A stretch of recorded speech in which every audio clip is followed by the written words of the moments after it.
Dito sa Papa Dudut Stories, ikaw ay hindi nag-iisa.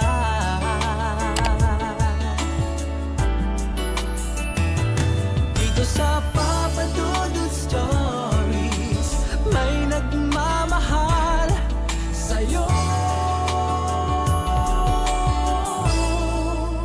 Papa Dudut Stories, Papa Dudut Stories. Dear Papa Dudut, sa lahat po ng mga nakatutok ngayon, huwag pong kalimutan mag-like, mag-share at mag-subscribe. Maraming salamat po sa inyong lahat.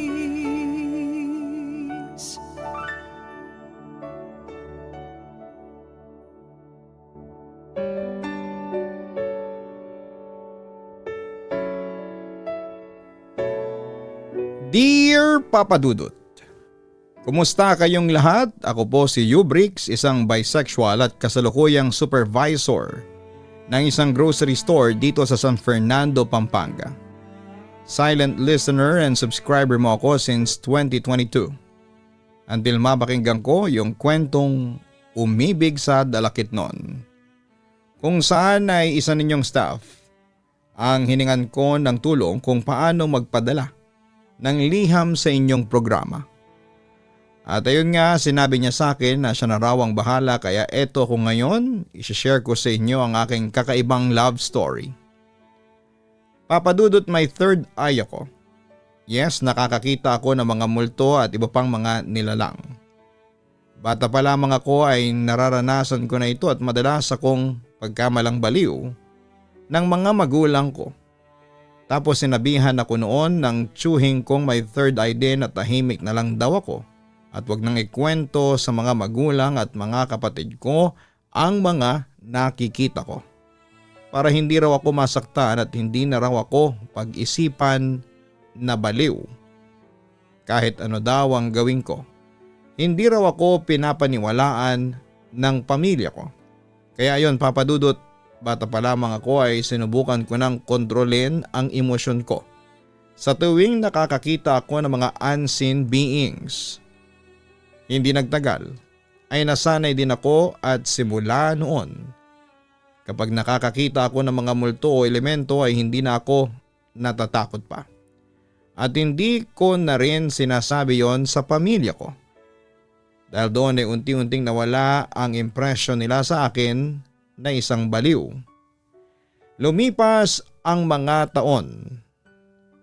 Noong makapagtapos ako ng senior high school ay tumigil muna ako sa pag-aaral at sa halip ay nagtrabaho muna ako. Una bilang isang checker sa isang department store sa Tilabastagan.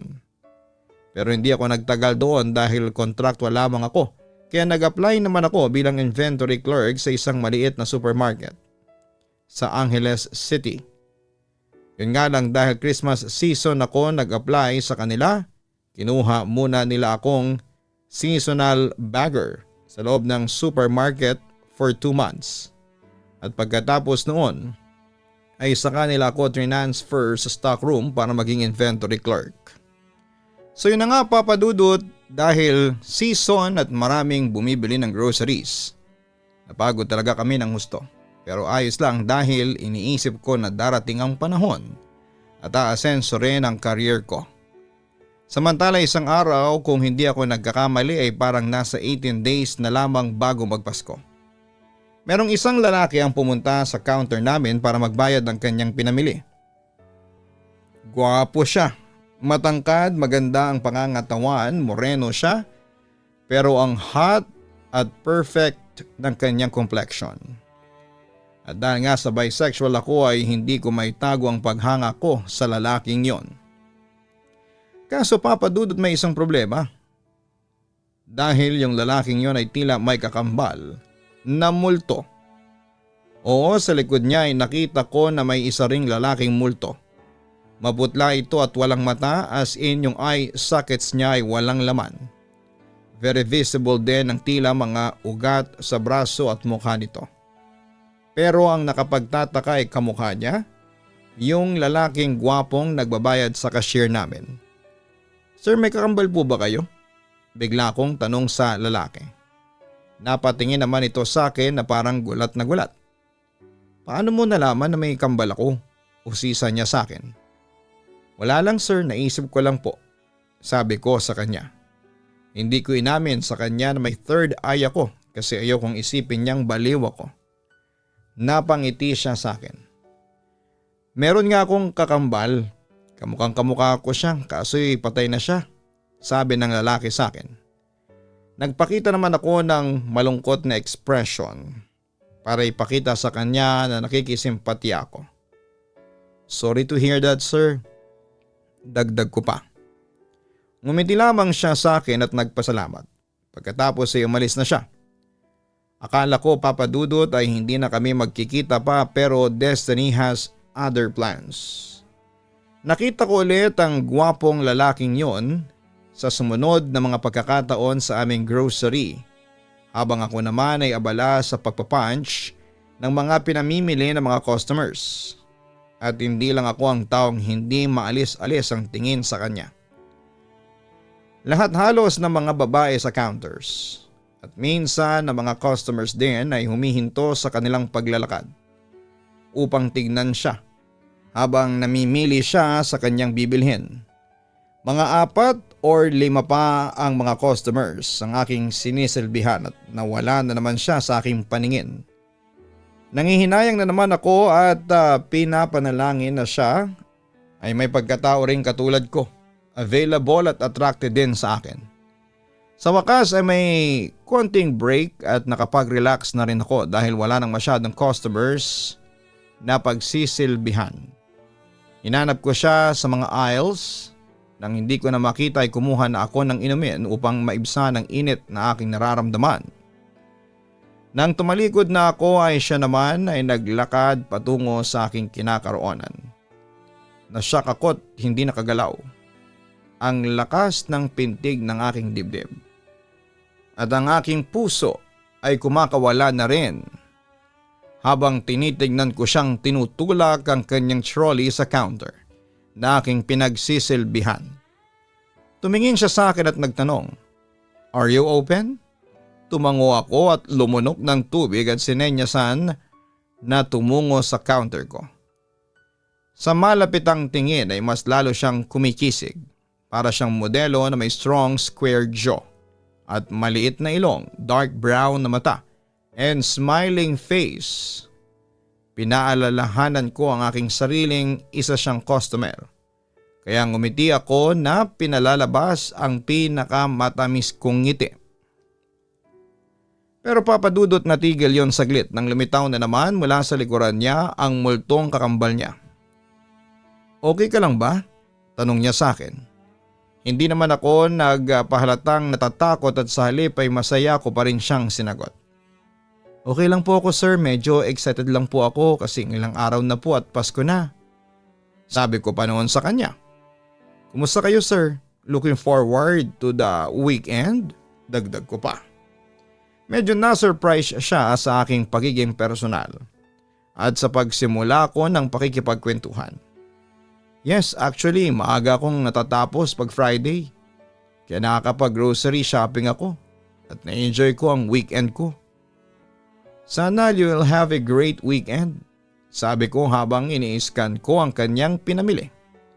Hirap na hirap akong umaktong casual at hirap din akong kunin ang tingin ko sa kanya.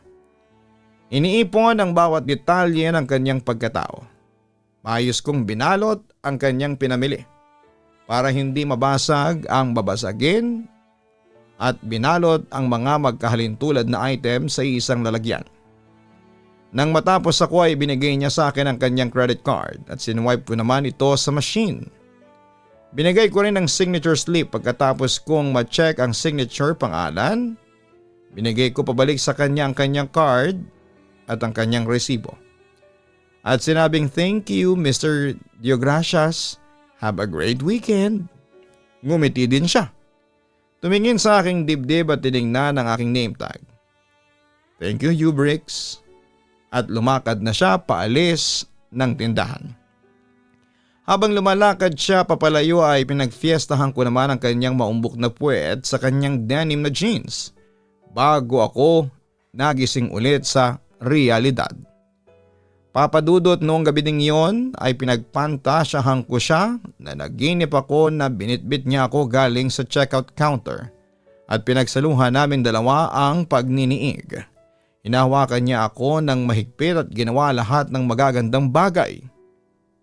Lumipas ang weekend na walang nangyari malungkot tulad ng mga nakaraan kong mga weekends at balik trabaho ulit sa Lunes ng umaga sa katotohanan. At kinalimutan pansamantala ang aking fantasy man. Ang supervisor ko ay may tinatago talagang galit sa akin. At kung may pagkakataon lang, ay ginagawa niya talagang kalbaryo ang bawat oras na tinagal-tagal ko sa trabaho. Parang wala talaga akong ginawang tama, ngunit kailangan ko lang talagang kumita. Kaya tumahimik na lamang ako at lumayo na lamang sa kanyang landas. Sa mga sumunod na Friday ng hapon, abala ako sa haba ng pila ng mga tao. Pilit kong binibilisan ang pag-scan ng mga items nang bigla akong napatingin pataas at nakita ko ulit siya. Okay na sa akin yun. Kumakaba-kaba na naman ang aking dibdib at nakalimutan ko na naman ang aking ginagawa. At nawala na naman ako sa aking sarili. Nakatingin sa akin ang aking boss. Bigla niya akong sinigawan doon mismo sa harapan ng maraming tao. Doon tuloy pumila sa kabilang cashier ang aking fantasy man kung saan si Grace ang nag-serve. Ang matabang bitchy na cashier na palaging ngumunguya ng chewing gum at parang machine gun ang bibig kapag nagmura. Wala talagang manners at class at nawala na ng tuluyan si fantasy man. Hindi nagtagal, papadudot, natapos ang Pasko at bagong taon, ayon naging regular na customer si Mr. Diogracias sa aming grocery store. Friday ng 4:30 ng hapon, palagi ko na siyang binabantayan.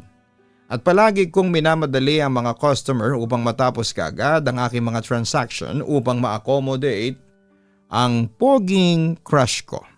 At doon na mag-encash sa aking station. Nagbabakas sakali ako palagi na sana'y doon siya sa aking lane mag-encash. Minsan ay umuobra, minsan naman ay hindi. Kung swertehin naman ako ay ngumingiti talaga ako ng todo. At gumagawa ng paraan upang ma-initiate na magkaroon kami ng usapan habang inaayos ko ang kanyang pinamimili. At palagi naman siyang sumasagot sa kanyang mga nangungusap na mata't ngiti. Napansin ko rin na kung nasa kabilang checkout siya ay tumatayo lang siya at tumitingin.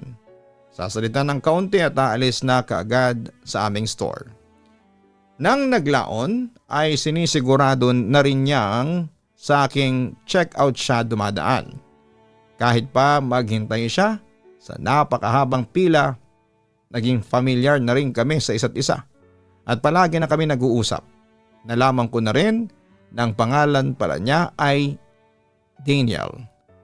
At kakalipat niya lamang sa TM Calao area. Nag-iisa sa kanyang tinitirhan at siya ay 35 years old na. Sa edad kong 23 malaki ang agwat namin pero hindi ko yon alintana.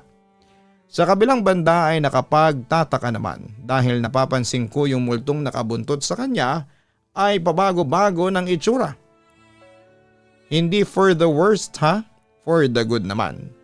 Unti-unting umaaliwalas ang itsura nito at nawawala mga ugat nito na nakalitaw tapos ay para na siyang tinutubuan ng mata sa loob ng eye sockets niya. Hanggang sa nakita ko na lamang isang araw na parang glowing entity na lamang siya. Kaya kapag nakikita ko si Daniel at nagbabayad siya sa counter ko ay hindi na ako nakakaramdam pa ng takot sa kasama niyang multo. Samantala mukha ni Daniel ang laging laman ng panaginip ko. Sa kanyang smiling face ay konsuelo ko tuwing depressed ako. Solve na ako doon. Palagi pa rin akong pinagdidiskitahan ng aking boss. Kahit na ginagawa ko naman ang lahat-lahat ng makakaya ko upang maging masaya siya sa akin. Ang landlord ko naman ay tinatakot akong magtaas daw siya ng renta sa maliit kong flat. Wala din akong love life. Isang dahilan dito ay hindi ko kayang lumabas-labas sa liit ng aking kinikita. At ang lahat kong kita kung meron man ay napupunta lang lahat sa upa ng bahay at sa pagkain. Isang dahilan din ay dahil walang kasing katulad si Daniel Deogracias. Palagi ko na ring inaantabayanan ng Friday ng hapon kahit na hindi ko pa aminin sa aking sarili. Ang kanyang tindig at itsura, ang kanyang casual na paglalakad sa loob ng grocery aisle at ang kanyang friendly na anyo sa aking checkout counter ang naging pinakamalaking bahagi ng aking linggo. At dumating na rin ang pinakamasayang araw sa tanang buhay ko. Friday the 13th pa naman. Hindi talaga ako naniniwala sa pamahiin ngunit ilang kababaihan na rin sa store ang nagsasabi sa akin. Pero tinatawanan ang pamahiing kamalasan na idinudulot ng Friday the 13th. Nang dumating ang aking supervisor, halatang hindi maganda ang kanyang gising. Pinilit kong umiwas sa kanya ngunit nakakita pa rin siya ng paraan upang masigawan ako sa buong araw.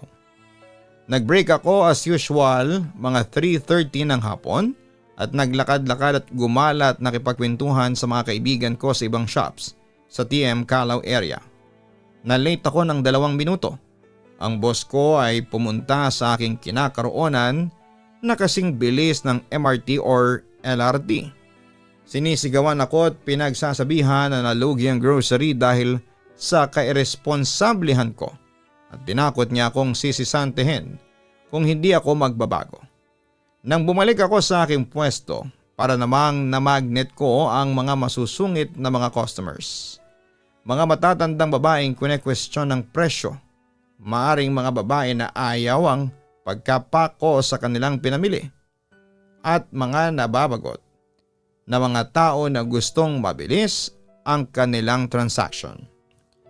Pero papadudot, nang nagpakita si Daniel ay parang isa siyang sagot sa aking mga dasal. Tumingala ako at napagmasdan ang kanyang maamong muka. Huminga ako ng malalim upang makapag-relax. Hi, sabi ko na may halong damdamin. Musta Ubrix? Mukhang bad yata ang day mo Puna niya sa akin. Tumangol lamang ako at sinimulang i-scan ang mga pinamili niya sa scanner. Sobra kong binabagalan ang pag-i-scan sa kanyang pinamili at nilalasap ang bawat atensyon niyang binibigay sa akin. At ang anyong nakikita ko sa kanya tanned na kutis, powerful muscular na katawan sa loob ng fitting na damit na nagpapakita ng kanyang kakisigan. Sa wakas ay natapos na rin, although nangihinayang kong tinapos. Binigay ko ang total ng kanyang pinamili at sinwipe ang kanyang card. Habang nagsimula na siyang lumakad papalayo sa akin ay sinagawan ko siyang enjoy your weekend. Tumalikod siya at kinawayan akong nakangiti. Hindi ko napansin na nandun pala ang aking boss na masungit. Ubrix, bulyaw niya. Wala ka na talagang pag-asa. Pasaway ka talaga. Ang tagal mong mag-serve sa mga customers. Ngayong nakita pa kitang sumisigaw at nag-iiskandalo. I-close mo na yung register mo at pumunta ka sa opisina ko ngayon na. Nawala na ako ng pag-asa habang sinisinyasan ko ang ibang mga customer na lumipat na sa kabilang lane. Parang may lamang kung ano ang aking tiyan na hindi ko maintindihan. Gusto kong manginig na hindi naman ako nanginginig. Nang kumatok ako sa opisina niya ay kampante siya pero kampante na parang yelo sa lamig. Nagsalita siya ng mahinahon at mababang boses. Binigyan na kita ng ilang warnings. Ang trabaho mo ay hindi katanggap-tanggap. Ito ang 2 linggo mong sahod. At ang mga leave entitlements mo. You're terminated. Pagkatapos niyan ay binigay na niya ang envelope sa aking puno ng cash at binuksan ang pintuan ng kanyang opisina. Sinundan niya akong makalabas sa kanyang opisina at siniguradong nakalabas na ako ng store. Natigilan ako na manhid at hindi ko pa rin maisip ang mapaniwalaan ang mga nangyari. Nakauwi ako ng bahay na walang ideya kung paano ako nakauwi. Iniisip ko kung saan ako pupulutin ngayong wala na akong trabaho. Nang buksan ko ang pintuan ng aking flat ay kamuntikan ko na ring makalimutan ang bitbit kong puting envelope. Nang makapasok na ako sa aking tirahan ay sinalubong ulit ako ng panibagong puting envelope. Nang buksan ko ay sulat pala ito galing sa aking landlord. Nagsasabing instead na pataasan niya ang aking upa ay tineterminate na niya ang aking lease. At binigyan niya lamang ako ng 2 buwang palugit. Umupo ako sa aking kama, Papa Dudut. At parang sinakluban ako ng langit at lupa. Umiyak ako ng malakas, isang malakas na iyak sa kawalang pag-asa. Kahit ng pag-iisip ng nakangiting mukha ni Daniel ay hindi din nakatulong. Dahil ngayon ay hindi na ako nagtatrabaho sa supermarket, hindi ko na siya makikita pa. Mga 2 oras din akong umiyak at nakahandusay sa aking kama. Punong-puno pa rin ang pagkadismaya at awa sa aking sarili. Hindi ko alam kung ano ang aking gagawin at kung saan ako titira. O may option naman akong bumalik sa mga magulang ko. Pero nahihiya ako kasi noong araw na pinipigilan nila akong huwag bumukod pero nagmatigas ako. Tapos ngayong bigo ako ay babalik ako sa kanila? Parang hindi kaya yon ng pride ko. Samantala wala akong mabalingan dahil wala din akong kamag-anak sa Maynila. Ang mabibilang kong mga kaibigan ay kasing hirap ko rin. Nang nabagot na ako sa kakaiyak ay dinampot ko ang envelope na naglalaman ng cash. At tinignan itong muli. Wala nang dahilan upang ipambayad ito sa upa.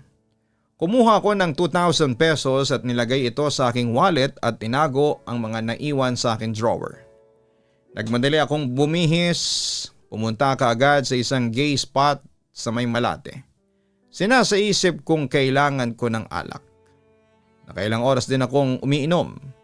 Mauubos na ang dala kong pera sa pag-iinom. Nilulunod ko ang aking kasawian sa alak. Nag-iisa lamang ako sa aking table at pinagtatabuyan ng lahat ng mga taong may gusto sa akin at nagpaparamdam. Nakaupong mag-isa at tumutoma ng baso-baso at bote-boteng alak. Sa isip ko ay nakita ko ang maamong mukha ni Daniel ngunit sa kabila naman ay ang antipatiko kong boss. Si Daniel na nakangiti at ang amo ko namang nakasimangot hanggang sa naging manhid na ang aking katawan sa alak. Nang tinanggihan na ng bartender ang aking order ay sinabihan akong lasing na ako. Sinimulan ko siyang murahin at sinubukan kong tumayo sa aking kinakaupuan. Ngunit parang hindi ko kaya. Hindi kaya ng 2 pa ako. Umikot na rin ang aking paningin at bumagsak ako sa may sahig. Nang bumagsak na ako ay nakaramdam akong napakaraming mukhang nakatingin sa akin. At para kong ipo-ipo ngunit ang pinakasentro nito ay ang magandang mukha ni Daniel. Nag-aalala ang kanyang mga tingin. Lasing na lasing ako at hilong-hilo. "Hi there, Daniel!" At tuluyan na akong nawala ng malay. Umaga na akong nagising at ako'y nasa isang malaki at hindi familiar na higaan at silid. Sinubukan kong umupo ngunit napakabigat ng aking ulo at natumbang muli sa kama. Ilang saglit pa at biglang bumukas ang pintuan. At doon ay lumakad ang lalaki ng aking panaginip. Si Daniel at parang may hindi ko mailarawang anyo ng kanyang mukha. Suot-suot lamang ang kanyang boxer shorts. Sumandal sa aking tabi. Akala ko ako'y nananaginip lamang. Mas lalo siyang gumanda kesa noong una ko pa siyang nakita. Ang kanyang dibdib na may kulay tsokolating utong. Define ang kanyang abs na may 6-pack na muscles. Ngumiti ulit ako sa kanya. "Hello, gorgeous," at bumulong sa larawang nasa aking tabi. Humahagikik siya sa aking sinabi. "O ano, kumusta na ang iyong pakiramdam?" "Okay na ako ngayon kasi nandito ka na." Sinabi kong ngumingiti pa rin. Ngunit ang sakit ng ulo ko ay parang totoong totoo. Parang masyadong totoo para maging isang panaginip. Hindi masyadong maganda ang anyo mo kagabi nang dinampot kita sa bar.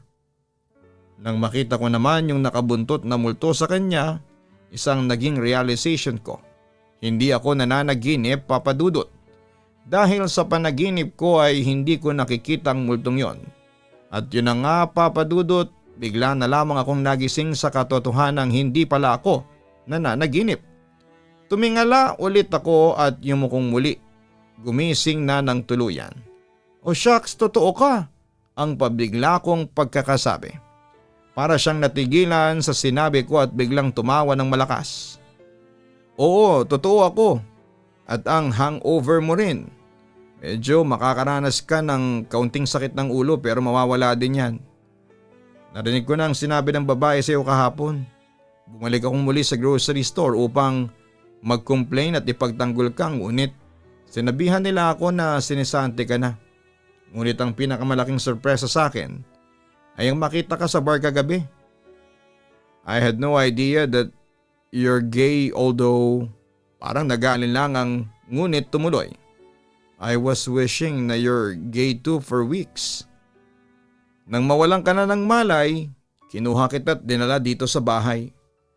Ang bilis ng pintig ng aking dibdib. Ngunit ang tagal na kitang pinagpapantasyahan. Akala ko isa ka lang sa mga pantasya ko at ako'y nananaginip pa rin sa pinakapaborito kong panaginip. So may gusto ka pala sa akin? Natatawan niyang tanong. Nag-blush naman ako sa hiya. Charot lang yun, kunwari sagot ko. Nagtawanan kami sa aming natuklasan sa isa't isa. Nagsabihan na rin kami ng aming mga sekreto. Kahit na masakit pa rin ang aking ulo, mas maligaya ako kesa noong mga nakaraang buwan. Inalagaan ako ni Daniel sa buong araw at hindi niya ako pinaalis sa pagkakahiga ko. Binigyan niya ako ng tubig at mga kakanin. Buong loob kong tinanggap ang atensyon na ibinigay niya sa akin at ikinagalak ang pagsama sa kanya sa kanyang tahanan.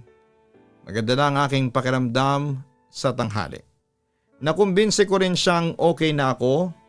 Bumaba ako ng kama at umupo sa kanyang tabi sa sofa habang nagkwekwentuhan kami tungkol sa aming mga sarili.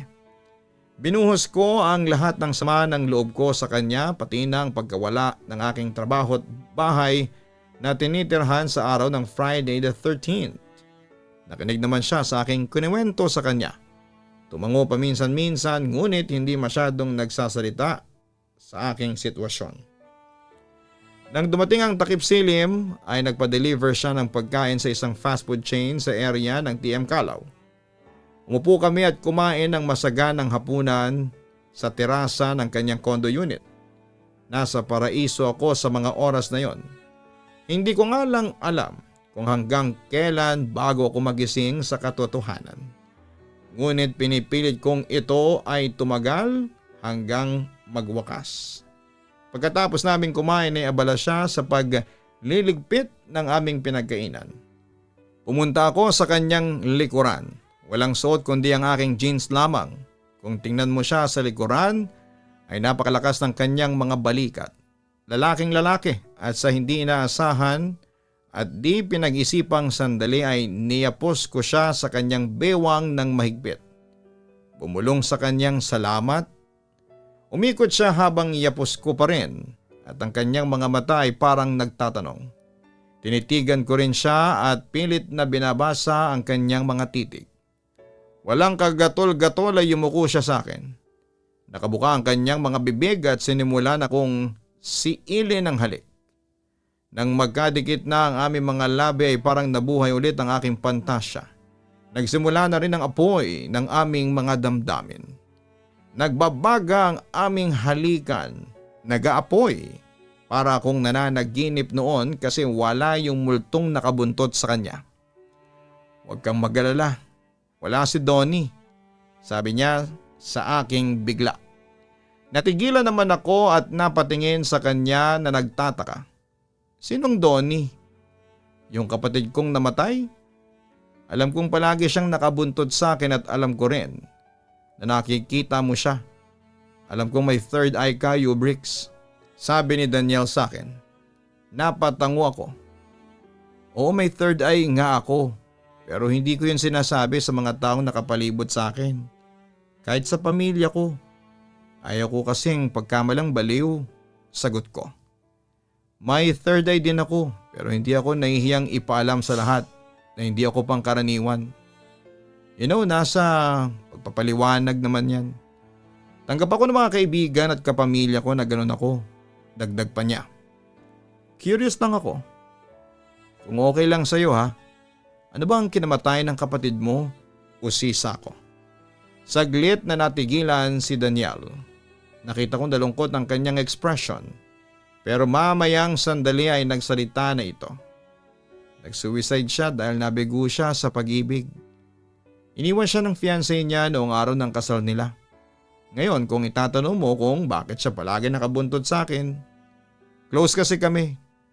Pareho din kaming gay pero siya kasi nagpa siyang mag-asawa sana ng babae. Kasi akala niya yung babaeng yon ang magpapabago sa kanya. Pero sa huli, pinili nung ex-fiancé niya yung totoong lalaki. Kwento ni Daniel tungkol sa multong nakabuntot sa kanya. Alam mo ba, Bricks, si Donnie ang nagmatch sa atin. Pag-amin pa niya. Nagulat naman ako sa narinig. Ha talaga? Isang kaluluwa? Matchmaker? Napangiti naman si Daniel. Sa maniwala ka o hindi, katunayan kaya ako bumalik doon sa grocery kasi dinadala niya ako doon para magkita tayo. Siya rin ang nagbulong sa akin na makikita kita sa bar. Kaya pumunta ako ng gabing yun. At yun nga, nakita kita. Papadudot nung una talaga ay hindi ako makapaniwala noon sa kwento niya. Baka naman stalker kita. O kaya serial killer ka pala. Natatawa kong wika. Ouch, mukha ba akong serial killer? Natatawa niyang sabi sa akin. Uy, joke lang yun. Alam ko namang mabait ka eh. Sagot ko. Pero totoo ang sinabi ko sa iyo, Bricks. Kung hindi dahil sa kapatid ko, hindi kita makikilala. May pangako kasi siya sa akin noon na siya ang maghahanap ng tamang lalaki para sa akin. At ikaw ang napili niya para sa akin. Malambing na sabi ni Daniel sa akin. Hanggang sa nagulat na lamang ako nang bigla niyang nilagay ang isa niyang kamay sa aking likod. At ang isa ay sa aking pigi. Binuhat niya ako sa kanyang mga bisig, niyapos ko siya at dinala niya ako sa kanyang kama. Dahan-dahan niya akong nilapag sa kama at lumuhod siya sa aking harapan. Sinimulan naming muling maghalikan. Gamit ng kanyang ngipin, kinagat at hinila niya ang aking kaliwang tenga. Habang ako naman ay umuungol sa saya, ang aking kamay ay gumagapang sa kanyang likuran at sa kanyang maskuladong dibdib. Nananaig na sa aking katawan ang kamunduhan. Hindi ko na rin pinatagal pa at pinasok na rin ng aking kaliwang kamay ang kanyang shorts at pilit itong hinuhubad. Tumayo siyang bigla at hinubad ng buong buo ang kanyang suot na shorts at inihagis sa sahig. Kahit na noong ko pa pinapantasya ang anyo ng kanyang harapan ay natulala pa rin ako nang makita ko ang kanyang pagkalalaki. Dahan-dahan din niyang hinubad ang aking jeans at hinila ito papalayo sa akin. Habang ako naman ay tumulong sa pag-angat ng aking likuran. Nang matapos na niya akong mahubaran, ay tumungo ako sa kanyang kinakaroon at simulang lakbayin ang kanyang katawan. At yun na nga, Papa Dudut, first time na may mangyari sa aming dalawa ng araw na yon. Pagkatapos ng mainit na love making ay nanlumo na rin kami na pagod sa aming pinagsaluhang kaligayahan. Naging relax muli ang aming katawan at sinimulang muli naming pagsaluhan ng mainit at masuyong pagmamahalan. O Daniel, ang sabi ko. Thank you. Thank you, Bricks. You're incredible. I just wish na may guts akong imbitahan ka noon pa. Ngumiti siya sa akin at ako naman ay ngumiti rin sa kanya. 2 beses pa kaming nagniig ng araw na yon. Ang pangalawa ay medyo rough at mabilis. Ang pangatlo ay medyo mahina, mahaba at may gentle kesa sa una at pangalawang pagkakataon. Yon ang pagniniig ng dalawang nagmamahalang nilalang. Parang ang nagniniig ay hindi lamang ang aming mga katawan, kundi ang aming mga puso't isipan din. Pagkatapos ng aming pagniniig ay gumising na kami ng tuluyan at nag-ayos na kami ng aming mga sarili. Nag-prepare ng breakfast si Daniel at ako naman ay naghanap ng aking damit pagkatapos kong maligo. Nang matapos na kaming kumain ay lumapit ako sa kanya at hinalikan ko siya sa labi. Salamat talaga. Ang madamdaming kong pagkakasabi. Tumingala siya at nagtanong, anong ginagawa mo? In case you can't recall, wala na akong trabaho. Mawawala na rin ako ng tirahan. Although ayaw ko pa sanang tuldukan ng masayang araw ng ating pagsasama, ang ating pagniniig, kailangan ko sigurong harapin ang katotohanan at gawan pa ng paraan ng aking kinabukasan. Pagsasalaysay ko habang nakayuko. O akala ko hindi na niya tinapos. Parang hindi maipinta ang ekspresyon ng kanyang muka. Tumingin ako sa aking fantasy man na wala ring masasabi. Daniel, ang marahan at may halong pag-aalinlang ang sabi ko. Alam ko na kahapon lang natin nakilalang isa't isa. Ngunit huminga ako ng malalim. Parang ang pakiramdam ko ay kilalang kilala na kita. Simula nang magsimula kang pumunta sa aking store pinapanaginipan kita at ilang libong beses ko ding pinagpapantasyahan ang mga nangyari sa ating dalawa. Pagkatapos nitong linggong ito, sana'y huwag kang magalit pero I love you. Niyapos niya ako ng mahigpit at ngumiti sa akin at nagpatuloy ako. Pagkatapos kong maayos ang aking magulong buhay, babalikan kita. Sana'y andyan ka pa. You bricks! Ang mabilis niyang pagkasabi, I love you too. Matagal na pero hindi ko lang alam kung paano kita i-approach. Hindi mo ba nakikitang pwede tayong dalawang magsimula? At gusto ko ngayon na. Lumipat ka na dito. Kung makakakita ka ng trabaho, fine. Kung hindi, okay lang din. Mas maganda na ganon dahil mas marami tayong pagkakataon na magniniig at pagsasaluhan ang ating pagmamahalan. Ayaw ko mawala ka sa aking buhay for at least 50 years. Parang sasabog sa saya ang aking puso at niyakap ko siya, Papa Dudut. Inilikan ko siya ng matagal at tumutulo ang aking luha na pinunasan niya ng kanyang mga daliri bago niya ako hinalikan muli. Maluha-luha din ang kanyang mga mata habang nagyakapan kaming dalawa ng matagal. Pinagsaluhan ang kaligayahang nararamdaman habang hinaharap ang magandang kinabukasan. At yun na nga, Papa Dudut, ganon ko nakilala ang boyfriend kong si Daniel. Puno kami ng pagmamahalan at ramdam kong totoo siya ng nararamdaman para sa akin. Sa ngayon ay 6 years na kaming nagli-live-in. May maayos na rin akong trabaho at nagtutulungan kami ni Daniel para lalong umasenso ang aming buhay. Samantala'y hindi na nagpapakita ang multo ng kapatid ni Daniel na si Donnie. Siyempre nagtaka ko noon at sinabi ng boyfriend ko na nakatawid na raw ito sa liwanag. Dahil nakita raw nitong masaya ang kapatid niya sa piling ko. Wala na akong mahihiling pa bukod na lang siguro sa good health. Papadudot dito ko na po tatapusin ang aking kwento. Oo, tunay at totoo ito at hindi ito kwentong katang-isip lamang. Siguro ay marami mag-iisip na hindi ito totoo kasi dalawang lalaki nakitang true love sa isa't isa. Pero sanay na kami sa reaksyon ng mga tao at hindi na kami nagpapaapekto. Muli, Papa Dudut, hanggang dito na lamang at maraming salamat at magandang araw po sa inyong lahat. Lubos na gumagalang Ubrix Kanimo. Kasama ang aking pinakamamahal na si Daniel Diogracias. Maraming salamat kay Ubrix and Danielle for sharing your story sa ating programa online. Tunay ngang mahiwaga ang buhay. Pagtatagpuin kayo ng tadhana by all means kahit pa involve ang isang multong matchmaker.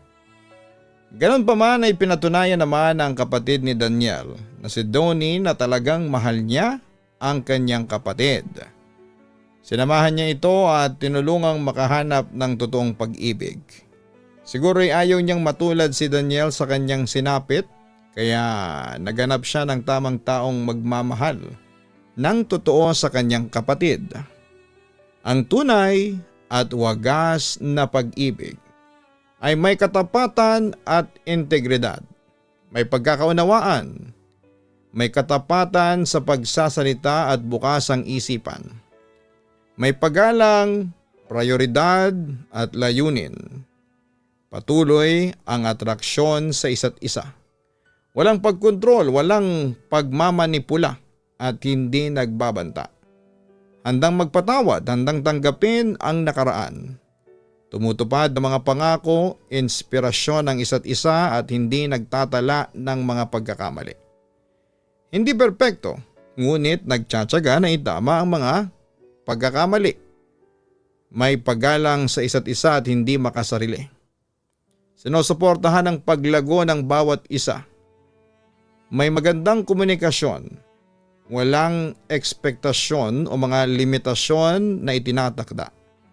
Mayroong ding simpatya at pagsinta. Kapag ang pagsasama ninyo ay merong ganyan, syempre maswerte ka at ipagpasalamat mo yan sa Diyos na lumikha ng pag-ibig. Hanapin po ang Kaistorya YouTube channel para sa aming ina-upload ng mga horror stories. Ganon din ang Papa Dudut Family YouTube channel. Mag-subscribe po kayo dyan. Maraming salamat po.